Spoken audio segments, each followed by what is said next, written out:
जयंती मंगला काली भद्रकाली कपालिनी दुर्गा क्षमा शिवा दात्री स्वाहा स्वधा नमोस्तुते।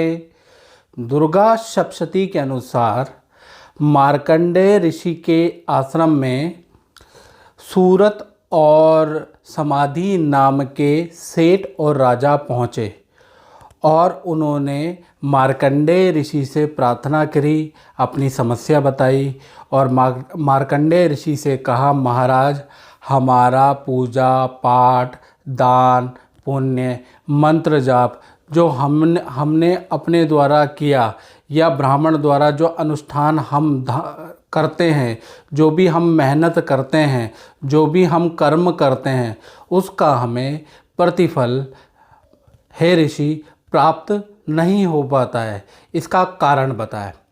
तो मार्कंडेय ऋषि ने कहा, आपको साल के अंदर 2 नवरात्रे आते हैं दुर्गा के, एक चैत्र के और एक आश्विन के।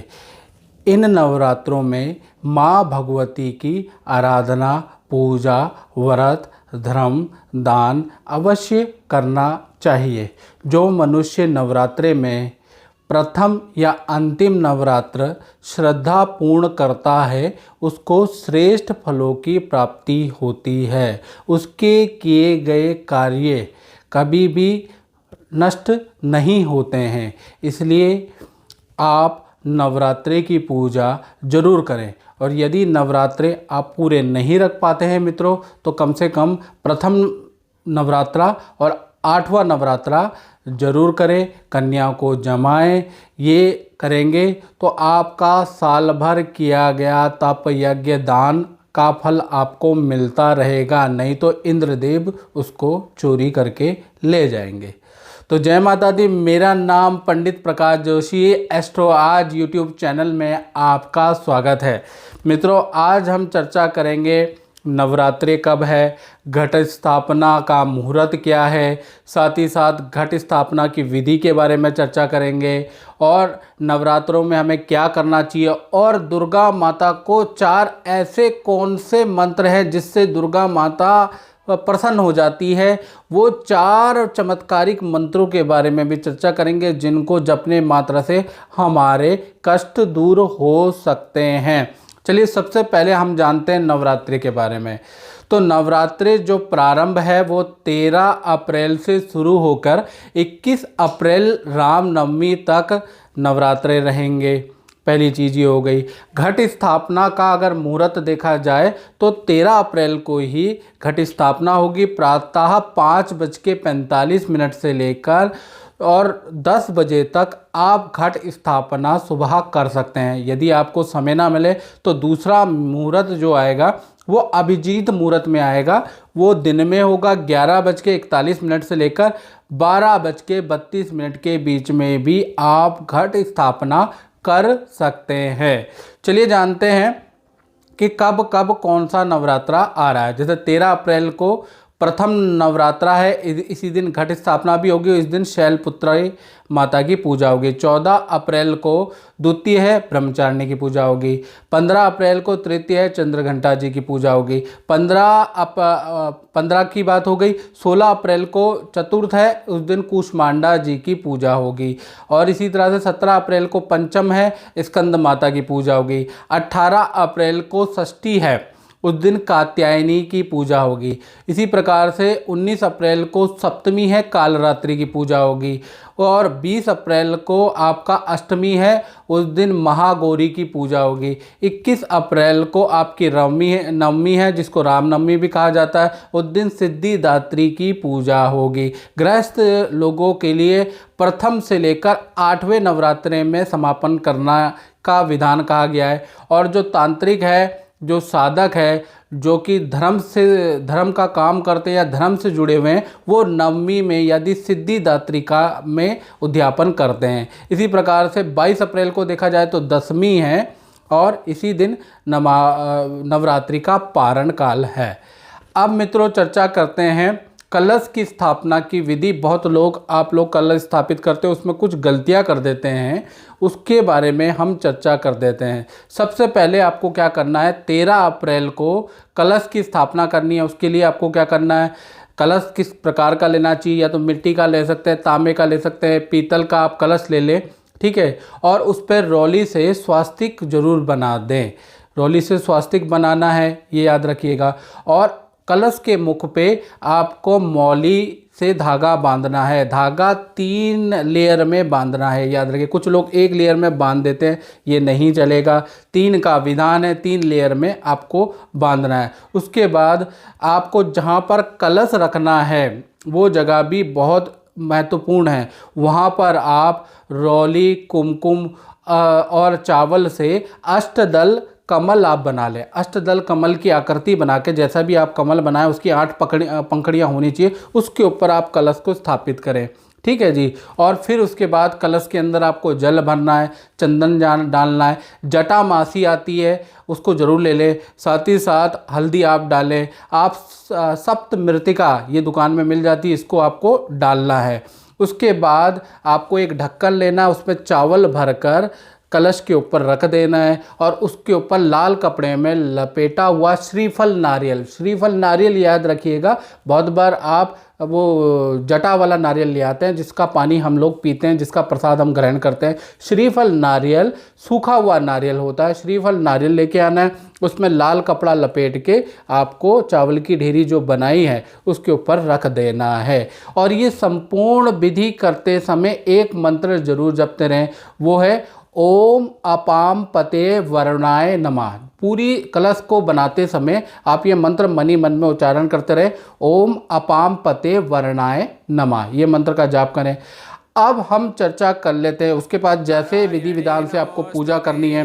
कुछ गृहिणियाँ, कुछ मेरे भक्तगण जो है दुर्गा सप्तशती का पाठ करते हैं, कुछ लोग प्रथम नवरात्रा करते हैं, फिर अष्टम नवरात्रा करते हैं, कन्या जमाते हैं, ये भी बहुत उत्तम विधि है। तो नवरात्रे कैसे करना है आप अपने अनुसार मित्रों कर सकते हैं। बस एक चीज़ का ध्यान रखिएगा, नवरात्रे यानी कि जो नवरात्रा है वो दुर्गा को समर्पित है। मार्कंडेय ऋषि ने बोला है कि पूरे साल में अगर आपको आपके किए गए धर्म कर्म या जो भी आप प्रोफेशनल लाइफ में काम कर रहे हैं उसका फल नहीं मिल रहा है, या आपको अपयश की प्राप्ति हो रही है, आप किसी की भलाई कर रहे हैं लेकिन आपको अच्छा शेष फल नहीं मिल पा रहा है, या घर के अंदर गृहिणियों के साथ में अक्सर होता है कि वो बहुत मेहनत करती है लेकिन उसके बाद भी उनको प्रतिफल या इज्जत नहीं मिल पाती है, तो ऐसे में आश्विन और आपके क्षेत्र के नवरात्रे कम से कम करने चाहिए। इससे आपके किए गए कर्मों का फल आपको मिलेगा, चाहे आपने मित्रों अच्छे कर्म किए हों चाहे बुरे कर्म किए हों, दोनों का फल आपको नवरात्रे करने के बाद मिलेगा ही मिलेगा, आपका फल क्षय नहीं होगा। अब मित्रों सबसे बड़ी बात बता देता हूँ, नवरात्रों के अंदर याद रखिएगा सबसे पहली चीज़ कि अगर आप नवरात्रे कर रहे हैं, अक्सर आप लोग करते ही हैं, याद रखिएगा आप लोग करते ही हैं, लेकिन उसके बावजूद भी आपको बहुत अच्छा फल नहीं मिल पाता है। गृहिणियाँ, मेरी बहनें हर साल दो नवरात्रे करती हैं, इसी तरह से मेरे भाई और बहन भी 2 नवरात्रे करते हैं, उसके बाद भी द्वेष हमारे अंदर, क्लेश हमारे अंदर, हमारा कोई काम ही नहीं बन पा रहा है, हमें इज्जत मिल नहीं पा रही है, ठीक है, स्त्रियों की दुर्गति यहाँ पर। तो ऐसा क्यों हो रहा है? कहीं हमारी पूजा विधि में तो कमी नहीं, क्योंकि शास्त्र के अंदर जो बताया गया है वो तो अच्छा है, जो गुरु करवाता है तो गुरु को तो अच्छा रिजल्ट मिलता है, लेकिन भक्त को क्यों नहीं मिल पाता है? गुरु को तो श्रेष्ठ रिजल्ट मिलता है, या कोई पंडित कराता है तो पंडित के घर में शांति होती है, पंडित के घर के अंदर ऐश्वर्य होता है, पंडित के घर में यश होता है। कहीं आप विधि विधान से कहीं चूक तो नहीं रहे, तभी आपको फल नहीं मिल रहा है।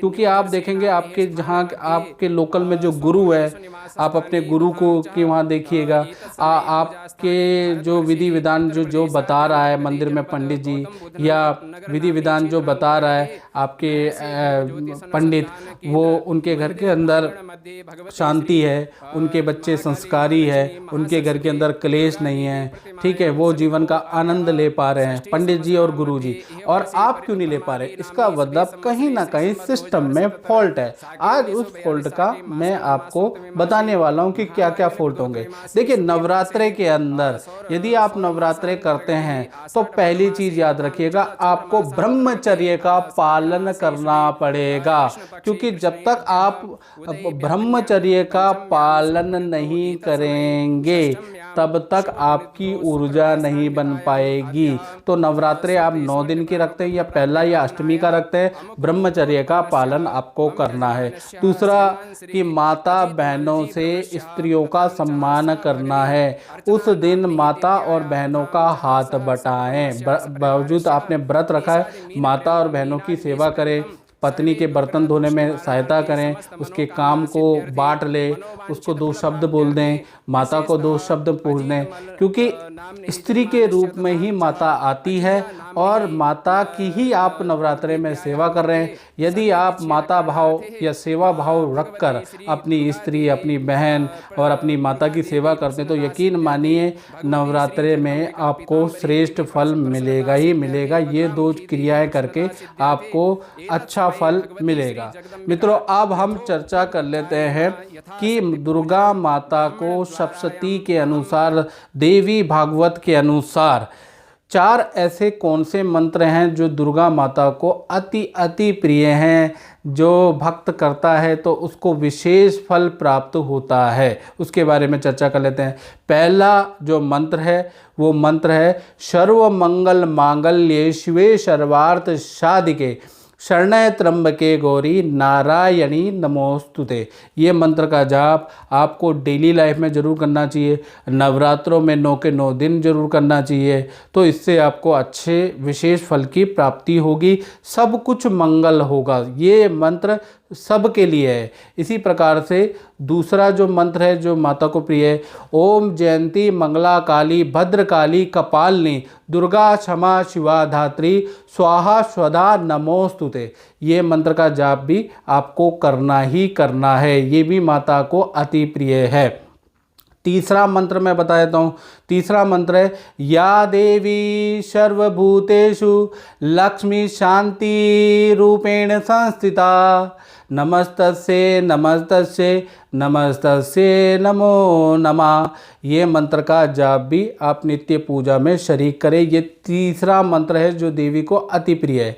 और जो चौथा मंत्र है वो है नवाण मंत्र, यानी ओम ऐंग ह्रीं क्लीं चामुंडाय विच्चे, जो कि अक्सर लोग करते ही करते हैं, ये भी प्रिय है। यदि आप ये चारों मंत्र नवरात्रे में करते हैं तो देखिएगा कि घर के अंदर शांति आ जाएगी, आनंद आ जाएगा, काम खुद ब खुद बनने लग जाएंगे और आपको विपत्ति और भय से भी आपकी मुक्ति मिलेगी। तो नवरात्रों में आप कुछ करें या ना करें, चाहे देश काल की स्थिति कुछ भी हो, तो घर में बैठ के ये 4 मंत्र का जाप और कलश स्थापना जरूर करें। साथ ही साथ 4 मंत्र का जाप आप अवश्य करें। मित्रों, इस कार्यक्रम में बस इतना ही। मुझे दीजिए इजाज़त। जय माता दी मित्रों।